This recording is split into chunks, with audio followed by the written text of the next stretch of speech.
Hi, I'm Louise from The Whole Dog. And I'm Louise from Wandering with Dogs. This episode contains stories about our encounters with other dogs. We talk about how you can make or break someone else's day, really in the simplest of ways, when you're out and about with your own dog. We certainly had fun recording it, and we hope you enjoy it.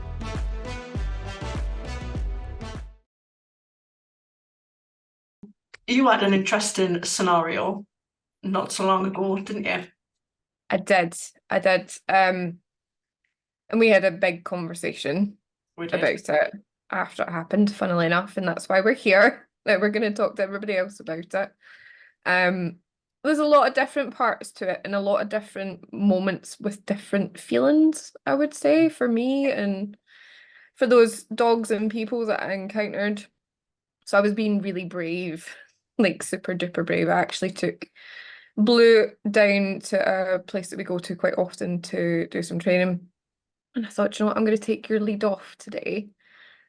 Which we did, filmed my training session for my homework, and I just put his lead back on. I just put it on. And I spotted a dog in the distance. And that lady who had the dog was looking a little bit uncomfortable. So I was like, okay, there's something to consider here. So I kind of took a wide berth. So just put a pin in that. What was she doing that made you think she was uncomfortable? It was her body language. She was kind of moving herself in towards the hedgerow as Okay. opposed to along the main sort of footpath that we were on, which I was on. So from that little distance encounter over, I was like, okay, there's something to kind of be mindful of Blue and his behavior and where we go, so I don't impact her. Ended up having a little bit of a kind of back and forward chat. Because I can't remember exactly what she shouted over me at me, but something along the lines of, you know, he's been a bit reactive to other dogs, and I was like, oh, that's okay, like don't worry about it, it's fine, I'll just stand over here. And we ended up having a bit more of a conversation. Blue actually said hello to the dog, because he's got lovely social skills. And in actual fact, we'll not go down the rabbit hole of this dog, but I think he's not as bad as maybe she thinks he is. But my intention was to just carry on, and get her away and let her get on with her walk and get on with mine. But within that time of us having a conversation, another dog appeared, this time on a long line. Quite a young dog. I think it was a lurcher, whippety type dog. Looked really young. And his humans started joining the conversation as well. But while we were doing that, another dog appeared. This time, this one was off lead, also a young dog. And things just kind of got interesting from that point on. Yeah, trying to think where to start, actually, to be honest, because there was quite a lot in a short space of time. Yeah. The group kind of split into two. So there was myself and the lady with the dog that was uncomfortable to begin with. Had mentioned I was a trainer, we were just kind of talking through different things that would help her. In the meantime, the dog that is off lead is now riling up the one on the long lead, at which point it gets wrapped round a tree with its long line. So then the lead comes off of that dog. And that dog comes flying into my dog space and the other dog space that was trying to keep a distance from dogs. So you can imagine that things started to get a little bit over the top, I would say. So the two that appeared after your initial encounter with this first woman, they weren't together. They No, just totally appeared. separate. Right. So when that all kind of started and you saw this dog coming towards you, what was your initial reaction? I wasn't too bothered at first because everything was quite chill. Like, yes, Right. that dog came bounding in off lead, but it wasn't rude in any way. It was very nice social skills. It came over, it said hi to Blue, it said hi to the dog that was on lead, which was actually, you know, for non-lead interaction, not terrible. Mhm. Um, So they weren't together, so we ended up kind of splitting into two unintentional groups. But I think as time went on, things started to really sort of escalate in terms of the excitement levels of the dogs. Blue was starting to feel a little bit uncomfortable, because those dogs run into his space, and he's got beautiful social skills. So what So was Blue for me, doing that that made you think that he was uncomfortable? it was after the couple of runs in from the young lurcher whippety type. He had his full long line, so he had room to move if he wanted to, but he was kind of choosing to stick with me, Okay. almost like I've had enough now. Can Yeah, we I don't go? want to go and play, thank you very much. Yeah, yeah, I'm good. This is too much for me. I've Mm. said hello in the way that I want to, and it's now kind of above what I want to happen right now. And I'd seen that within him. Um, so at that point, I was like, I'm gonna make my excuses and I'm just gonna start to amble away, say bye So to everybody. at that point, was the off lead dog then back on lead, or No, no, had they were that not still happened? off lead. No. Okay. The deliberately off lead dog was off lead, and the one that had got tangled was now also off lead. All right. Okay. Um, the other dog with the lady who'd been feeling uncomfortable, she'd started to kind of make her distance as well and kind of carry on her way. And I was like, right, I'm gonna go too. So at this point, I started to kind of make my way through the high energy play that was going on, and they kept coming with me. The dogs or the humans or The both? dogs. Okay. The dogs. The humans were having a conversation of their own, and I now unintentionally had three dogs. One of which definitely had no recall, one which I would say was not bad, and my dog on his long line. No, three dogs. Three dogs. Yeah. So I was left in a little bit of a sticky situation because if I'd continued to move the direction that I wanted to go in with my dog who was saying, right, I'm ready to go now, I would have had two dogs coming with me potentially towards a main road. Okay. And nobody was G or Ginger about this situation. So at that point, how are you feeling? This point, I was starting to get a bit flustered now because I could see that he was like, "I'm done now, Mum. I'd like to move on now." Mhm. Um, Dealing with his long line, my own stuff that I had with me. It was hot. It was getting warm, and I could feel the heart rate starting to rise a bit. My other dog, Luna, if it had been her, I would have been in a really, really bad situation. And Yeah. I think for me as a human, even as a dog trainer, I still feel those feelings with Blue, even though that I know that he can socially handle himself so well. But I could see him starting to get uncomfortable, and these younger dogs, like not much younger than him, but they weren't making good choices anymore. Like the Do you play was think really starting to escalate. do you think that feeling of, because I'm very aware of not wanting Emma to be in situations like that for any length of Mm. time, because I don't want it to get to a point that I know it can get to. I don't want her to feel like, well, I'm telling you things, but you're not listening, you're not doing anything about it. Because I think there's that whole trust thing. And Yep. I think that starts to kind of impede on that. But also you're aware of what it can lead to. Like I would say these two dogs, they did have lovely social skills to be fair to them. There wasn't anything that the younger whippety type had run into Blue a couple of times and he had told her off. He was like, not too much. 'Cause I don't Yeah. know how old she is, maybe like 8, 9 months or something, I think they'd said, which, young dog. Um, and the third time that she did come into him, she did adjust her body language appropriately because he was like, enough now. Yeah. Um, but like you, I'm very picky with the dogs that my dog gets to interact with. And that probably sounds mental to some people, but I don't want him interacting with every single dog that he meets. No. No. I don't want that because, like you and like me, we've lived the life of dogs who haven't had the best experiences round about other dogs. And I always think back and I'm like, did I miss stuff? And I know I missed stuff. I Oh absolutely yeah, missed stuff with yeah, Luna, absolutely. 100%, that potentially, I wouldn't say fully led to the stuff that we had to work on, but it's obviously happened somewhere down the line because it was within that young stage of our life. So, and I wasn't aware of that stuff, and I don't want that for him.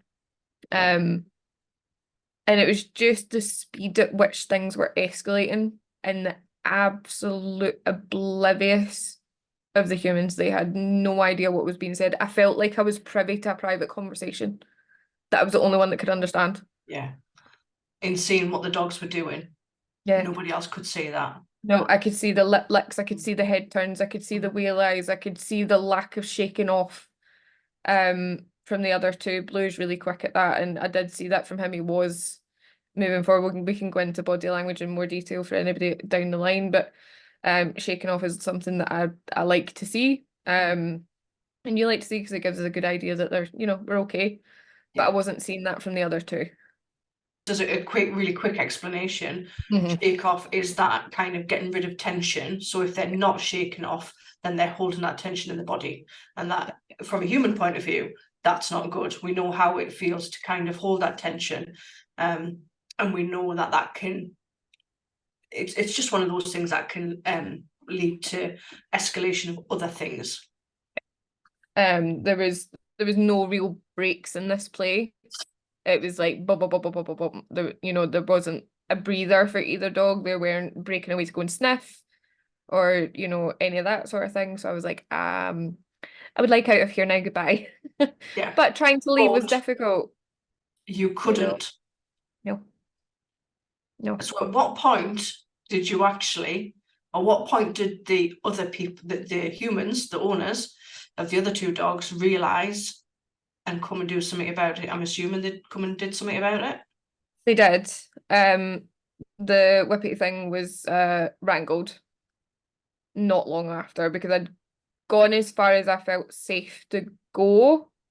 Um, and I don't remember exactly what I'd said, but I had said something out loud towards them, like, I'll see you later, bye-bye, just kind of making it clearer that we were leaving.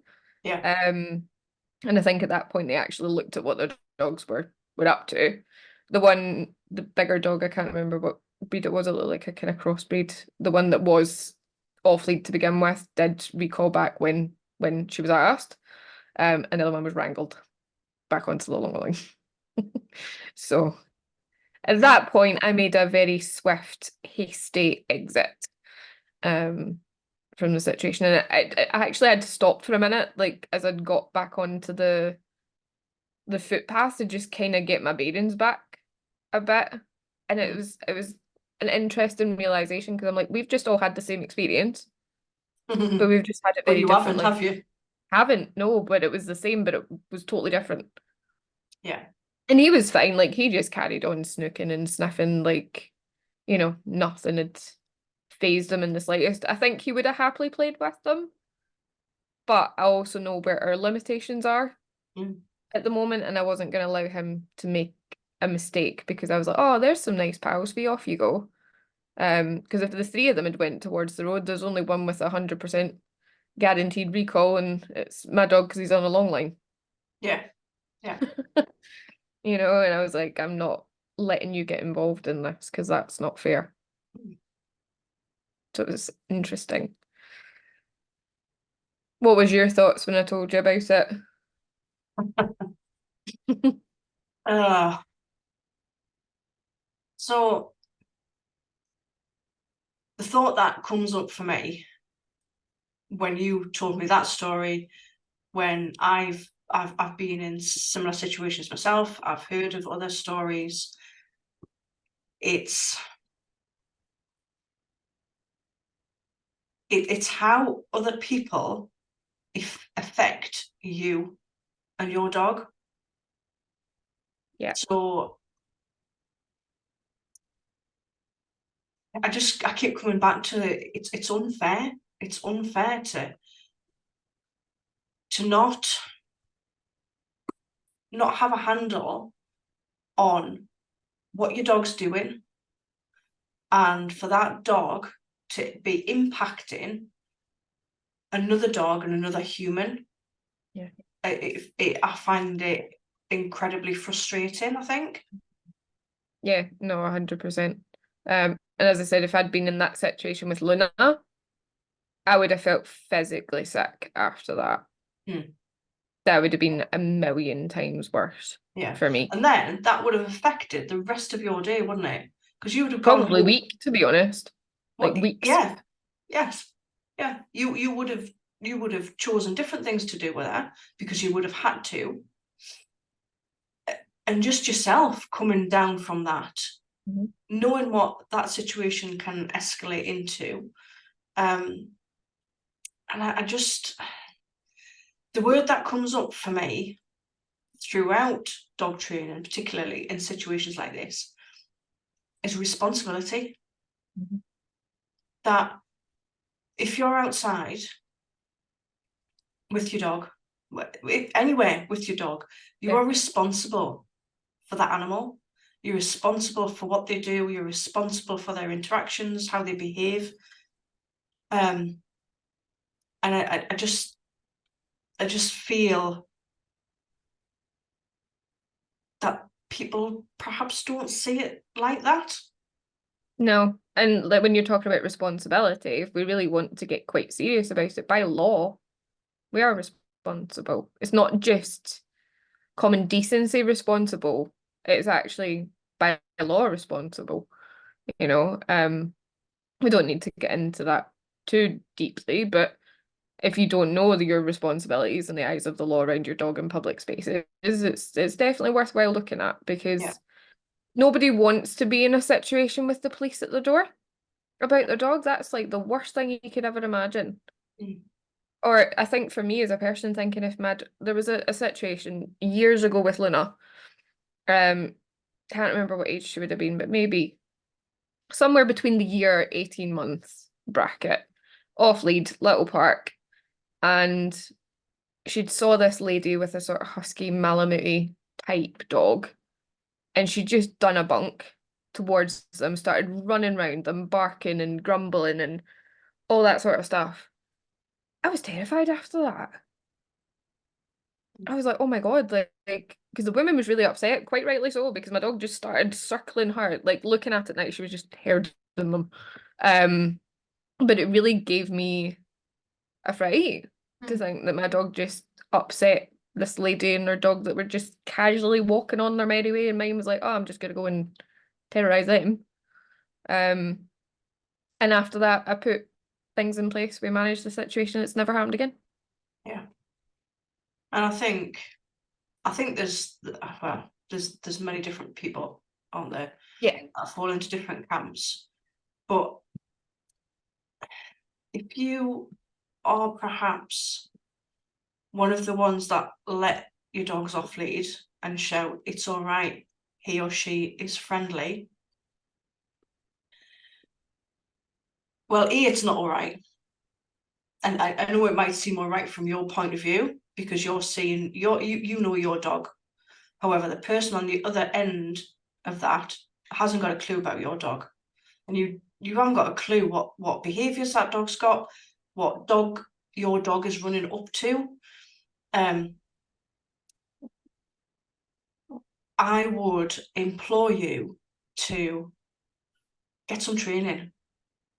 If Yeah. you can't let your dog off lead, train a really, really solid recall. Yeah. There's umpteen resources, isn't there, online Oh, on YouTube, thank on goodness. everywhere. It's not And even then that you hard to don't. do. It's Pardon? really it's not even that hard to do. It's really not like No, no. it's as far as skills go, it's not the hardest thing in the world, although it can feel like it is. Yeah, That's not dismissive of anyone struggling to teach recall yeah, at all. yeah. Um, But it's actually fun. if you can't let your dog off lead and you can't, you haven't got that recall, harnessing a long line. Yep. Blue's in a harness in a long line. Luna's in a harness in a long line. Yeah, Sunny's in a harness in a long line. And I would say, to be honest with you, I would trust them for the majority of the time. But the reason for me, and I know Kira feels the same, and I know you do in certain circumstances with Ember, it's not that our dog recalls aren't good. It's other people I don't trust, and it's other people's responses from their dogs that's influence me to just keep that little bit of connection with my dog. Yeah. And I don't see taking my dogs out when they're on a harness in a long line as not have had any freedom. No, no, I it's think that's a bit still of a got choices of misconception. where they can move to. Yeah. Yeah, they get to go wherever they want. They get to go swimming, they get to go snooking about the woods, they go up hills, they go to the beach. It's just a bit of equipment. I see it like a seatbelt. You wouldn't get in my car without putting your seatbelt on. Yeah, yeah. It's just there for safety reasons. I have Casper on a harness in a long line. Mm-hmm. Most of the time, he will literally be by my side. Yeah. He'll just put her along with his little nose in the grass and just doing his own little thing. However, if a dog comes into his space, Yeah. we know about it. Yeah. Yes. However, if he is on a line, if he's on a lead, then I do feel that more people kind of think, oh, we'll keep away from him. Mm-hmm. But it's not. I don't know. It seems to be some sort of unwritten law in the dog Yeah. world that if a dog's on lead, then it's on lead perhaps for a reason. You would Although hope it would be looked at it like that. yeah, not everybody sees that, but I just think there's something in that. Just because a dog's off lead doesn't mean to say Mm. that it doesn't give it doesn't give you the right to let your dog approach it. Yeah. And I think I've seen this from different viewpoints over the years. Like, and I've had some really interesting experiences lately of etiquette when out and about. Some of them have been really lovely, and some of them have just been plain weird, if I'm honest. Just been weird. Um, Do we have any but weird ones to share? oh yeah, we do. I, I still don't quite understand what happened here.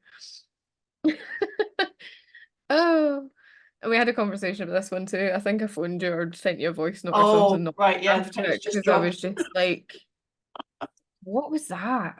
Mm. And I consider myself a good reader of people. Like, I would say I am. So I'd done a training session with Blue down at one of the parks that we go to. And after our training sessions, I let him have a wee roll in the grass because that's one of his favourite things to do. And it was feeling a bit springy, so I took my jacket off and I sat on my jacket. And he just come up and sits on me as he does, and we were just watching the world. And it's a square park. So I'd watch this woman come in and then come up. But I was checking when my partner was going to be home, so I'd decided to phone him because we had a couple of things to sort out. So I wasn't paying attention, so I'm just like la la la on the phone. And I just felt a presence in my bubble behind me. Um, and Blue started getting all wiggly and like, oh. So I turned around and this woman that had walked around the park was standing right behind me. She was so close I could have touched her It's just about to with ask her how close dog was she. on an extendable lead, straining into mine and Blue's space. Didn't say a word, didn't utter a word, nothing. The dog's straining towards me. I'm on the phone. I'm like, it's okay, Blue. Like, blah, blah, blah. And Daryl's on the phone going, who are you talking to? I'm like, I'll fill you in a minute. So this is weird. And then eventually she kind of made her way past me.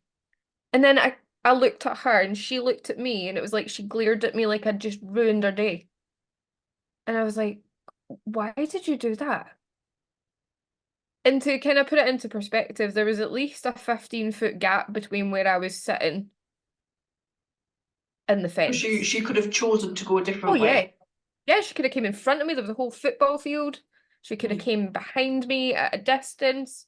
But she deliberately, for some unknown reason, chose like I could have touched her. If I'd reached back, I could have touched her. So did her dog actually come up to Blue then? They were probably about that distance, nose to Right. nose. Okay. I wasn't going to let Blue interact for a couple of different reasons. One, I'd been caught by surprise. Two, the dog's body language was very, very stiff. I didn't love it. It wasn't the best way to have a greeting. Three, I was on the phone. And four, I felt quite uncomfortable, actually, being kind of forced into that situation. Yeah, because Um, that's just a bit odd, isn't it? yeah, it was very, very, very strange. So As do you far as think she interactions wanted, go, that's up there. do you think she just kind of came into the space and just as a, oh, well, I'm just going to let my dog Yeah. play, I but felt then like it was a forgot, hint. Like, yeah, here's my dog. I've got a dog too. Let's let them play. yeah, but perhaps we need to verbalise that, Hmm. possibly. I was the only one in the park at this point, me and her. She'd obviously started way down the other end, and I'd seen her moving along as we'd kind of started to chill out. Mm. Um, so there wasn't anybody else, I guess, that she could maybe get those needs met from. Yeah, Guessing I was maybe the only option, if that's what she was looking for from my dog and but me. I don't know. the word that's coming up there again for me is responsibility. Hmm. It's not somebody else's or somebody else's dog's responsibility to interact, play, exercise your dog. No, definitely not. And I'm not saying that dog and Blue wouldn't have a great time. He loves playing with other dogs. He does. He absolutely genuinely loves it. But it was just set up completely wrong for me as a human. I was like, No. Mhm. Um, I almost felt like a stranger approaching my child. I was like, nah, like, Yeah, you wouldn't. stop. You would be going and grabbing your child and Yeah. getting out of there, wouldn't you? And that's how it felt because she just like really invaded my space without Yeah. any sort of, not even a smile or like, Mm. not even verbal communication, if nothing else, like not even like a smile. It was just honestly like she presented her dog to the situation and was like, here you go, dog, Ta-da. dog.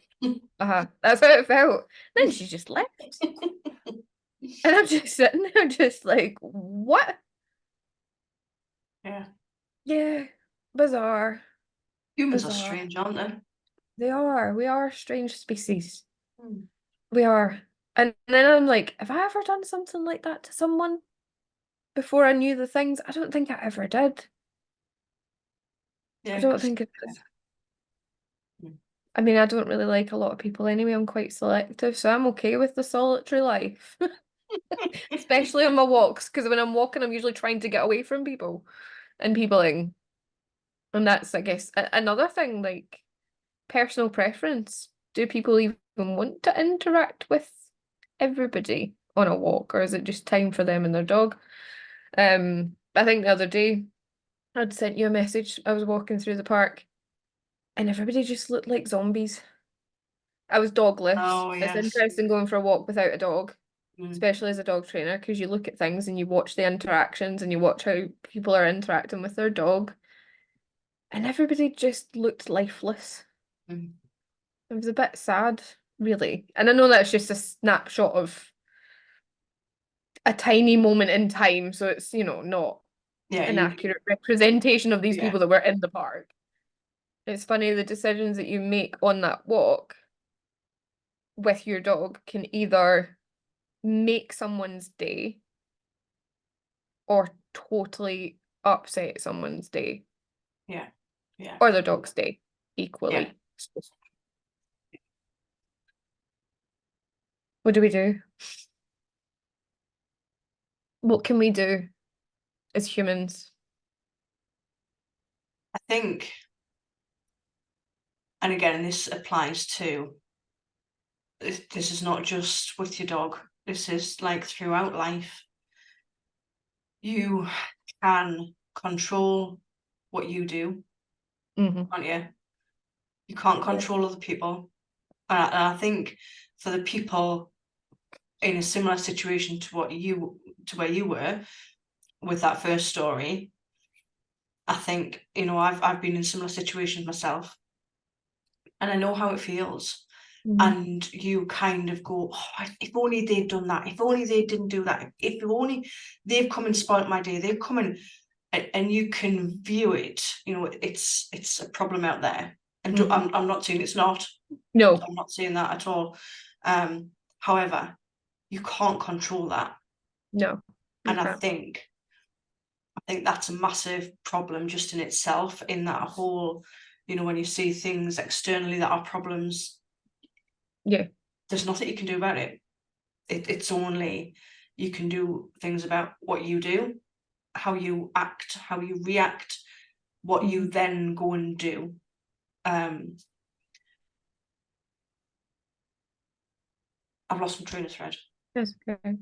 I think it's hard as a human who's maybe not lived with a, what I like to call a special needs dog, special considerations dog. Yeah. Um, One that doesn't fit into the societal norm. Mm. Um, However, that's another topic for another day. Mm. Like I've had many dogs in my life. They've all been their unique selves. I've had ones that are incredibly friendly, love everybody, love life, just want to be doing stuff, really optimistic life lovers of everything. And then there's the other ones that have been my greatest teachers, but have been the ones that have made me think about what is normal, what is okay, what shouldn't we be doing.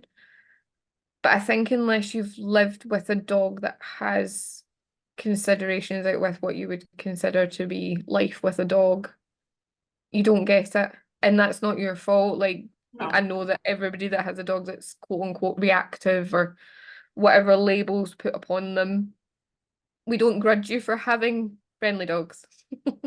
Um, but it's nice to just kind of look at both sides of the experience. yeah, And now having Blue in my life and you, I know having Ember in your life who do really love to do stuff and they love to be sociable.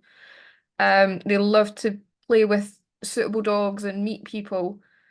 But I don't think that's a free for all pass to just let them do what they want. no, absolutely not. It's not just here's the world is your oyster, batter in, off you go. No, but I don't, and I think you think very similar. I don't want that to happen, because to me, that's then taken away from me and who I Mhm. am to my Yeah. dog, particularly when we're out and about. Mhm. Yeah. I want Blue to look to me Mm. for guidance. Mm. Like, is this, this good mum? Um, but when I don't know if this is maybe a bit off topic, but when we start to just kind of loosen that criteria a little bit, then things can get a bit confusing for the dog. And then they don't know what it is that they're being asked of or being asked of them in places where that has all their favorite things. People, dogs, smells, squirrels, birds, whatever. All that stuff is there Yeah, freely to access. there's a quote by, I'm sure it's Brené Brown. Um, that's unclear is unkind. Okay, don't know that I've heard that one. Something I've seen it. I've seen it Mm. this morning actually. Something along those lines, and it's true, isn't it? It's, I think dogs really respond to um knowing right and wrong.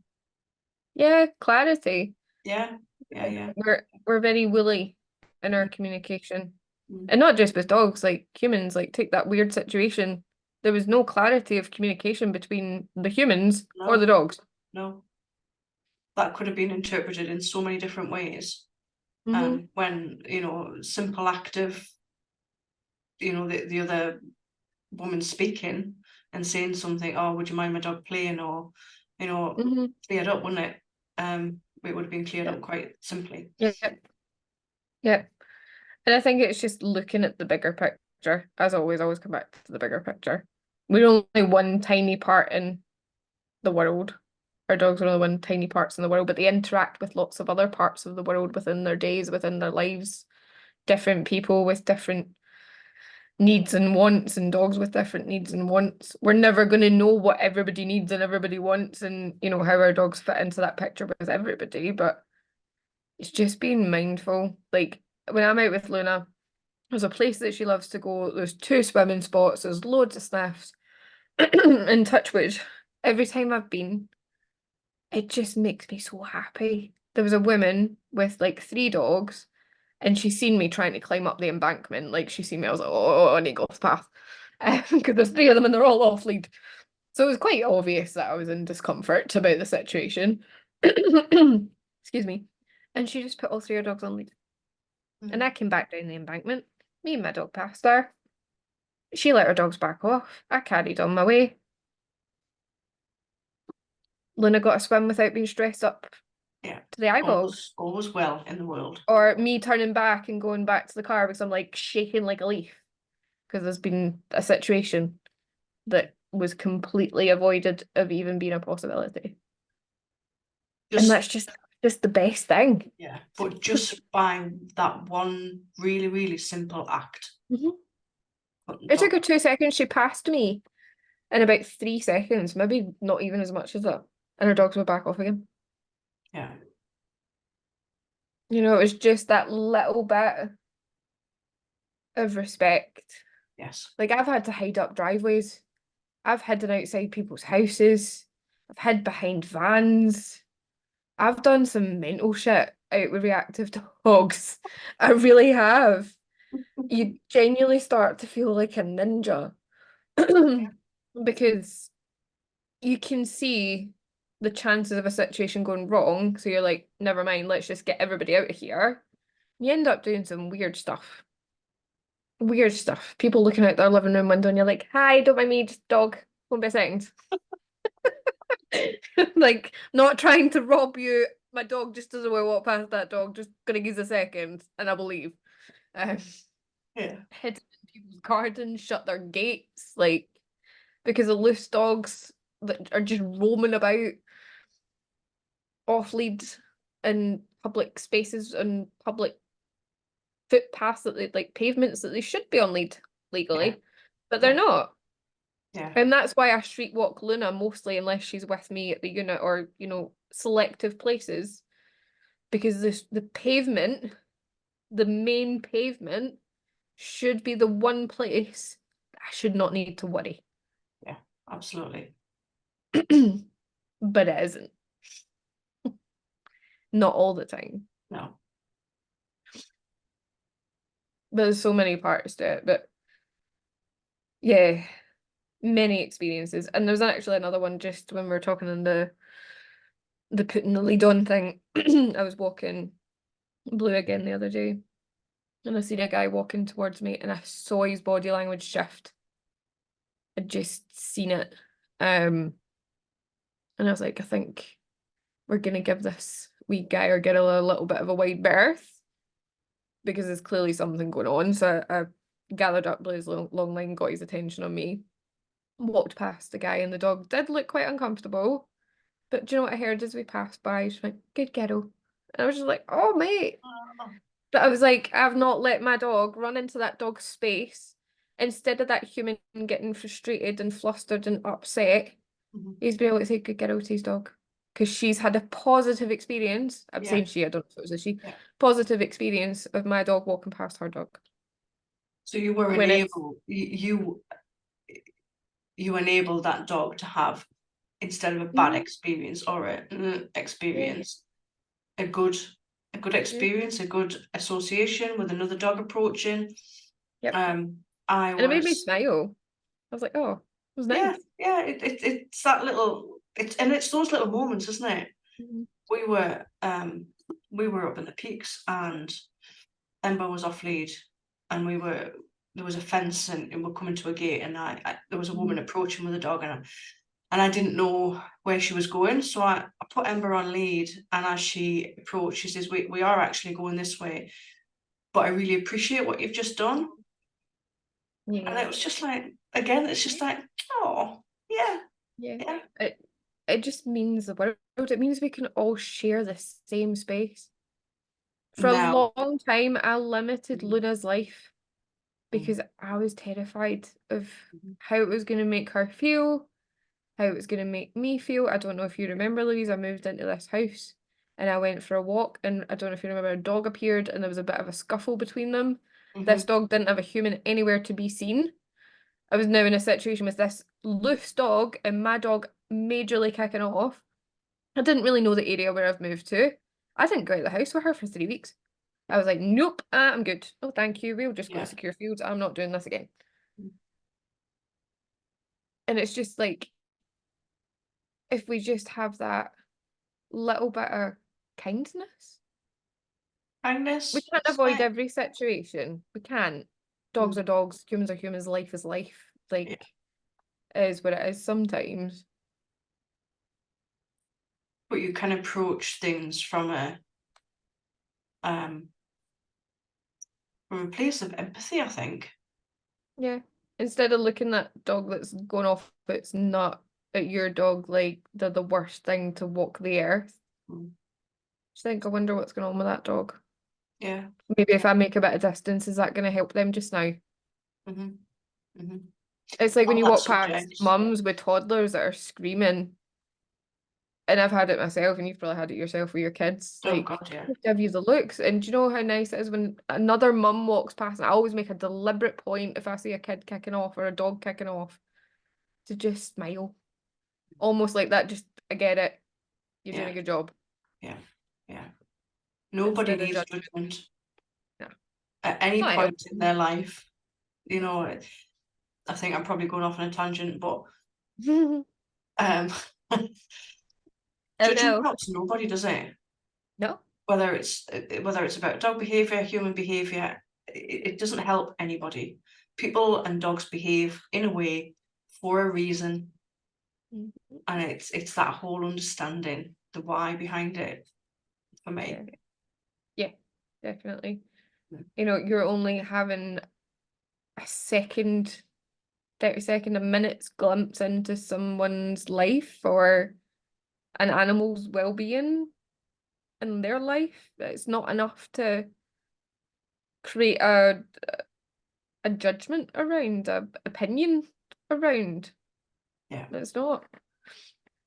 And even when I see people and they do things that maybe for me as a person ethically I don't agree with, and I see it when I'm out on walks, I'm like, that's just a snippet of that moment in time. It's not the full picture. I don't know what's going on in their life. No, no. Don't have a clue. I don't know these people. So, what would be your 3 top tips that somebody could do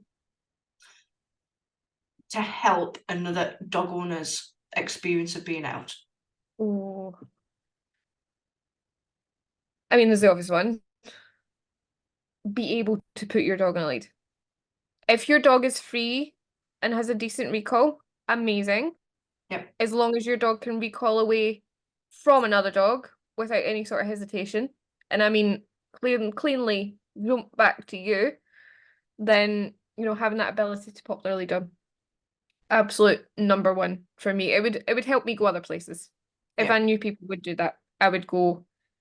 I do go other places, and I make myself do it because a lot of these places Luna loves, and as long as everybody's respectful, she has a mhm, lovely experience. But that would really open up the world for a lot of people and yep, dogs if we were just able to do that one thing. Second one, if you're in quite close proximity to a situation that you don't feel is right for your dog or the dog that you're looking at or even the people, just give them space. Just as much space as you can. Sometimes you can't go well out the way, sometimes you can. Just a little bit of space goes a long way. yep, Um, and I think another one is just be kind. Like if you see someone struggling, mm, just even say, afternoon, you're right. Instead of the glary looks, the you shouldn't have that dog's not under control, or any of the little snippy, snidey little comments that you feel need to come out of your mouth. And as it goes back to the old saying, if you can't say anything nice, don't say anything at all. yep, It's not helpful. But just that little 3 seconds of someone just going, you're right. and just a little bit of pleasantry if you see someone struggling Yeah. with their dog or struggling in themselves to manage their dog for whatever reason. I'm not just talking about reactive dogs. It could be a bouncy golden retriever puppy that the brain's just blowing, you know. Just a little bit of kindness, a little bit of That's that acknowledgement human that connection, isn't it? That's mm, what yeah, makes the world go round. yeah. You don't need to stand and have a full conversation because sometimes that's going to make things worse for the person or the dog. But just a little bit of acknowledgement of I see you, I hear you, I get it, you're doing a good job. Yeah. And then you might never see that person again, but you might have just tipped the scale on what might have been an overwhelming situation, a bad situation, just tipped the scales a little bit more in their favor than Yeah. against them. They might be more willing to try again next time. Cool. So that's my sort of 3. I don't know if you've got any more to add to that. I'm sure there probably will be. Mhm. But right now my brain's not. But my brain went to the 3 places that yours went to. Good. Well, that is something. At least we're in agreement here, so I'll take that. I Yeah. will take that. But I think the biggest takeaways that we kind of have from this little bit of a story time is just look at the bigger picture, look at the people that you're sharing the space with, look at the dogs that you're sharing the space with. You know, look at the basics of canine body language. You don't need to become an expert, just understand some of those little things. Like I said, I was watching a conversation that nobody else knew about. Mhm. But if there had been others within that group that maybe would have recognized the same things as me, for all of the dogs, we could have supported them a bit sooner. Yes. Um, Yeah. and I guess human body language as well, watching for those shifts. You know, as someone like, oh, you know, you start to see if you wanna if you live with a dog that has big feelings, you'll know the moves that you start to do, and people were like, oh, there's a thing happening. Um, but not everybody might be aware of our weird etiquette as we're trying to avoid a situation. Um, but just being aware, just walking with your eyes open instead of just in a wee bubble. Yes. Yeah. I think that's one of the biggest takeaways as well Yeah. is that awareness. And I think the more you do it, the more aware you become. Yeah. Sometimes too aware. Yeah. Yeah, Yeah, that's a conversation for another day as well, isn't it? it is indeed. We Mhm. call it there, friend. Will we wrap it up? We'll wrap it up. Yes. I enjoyed that though. I'm sure I'll have more story times in the future. I seem to just like a magnet to them. Yeah. Hmm. Perfect. Well, we shall see you guys for the next episode. I enjoyed that one, as always. It is good to see my Georgie pal. And Right, my little friends. Scottish friend. See you later. Okay, bye bye. Bye.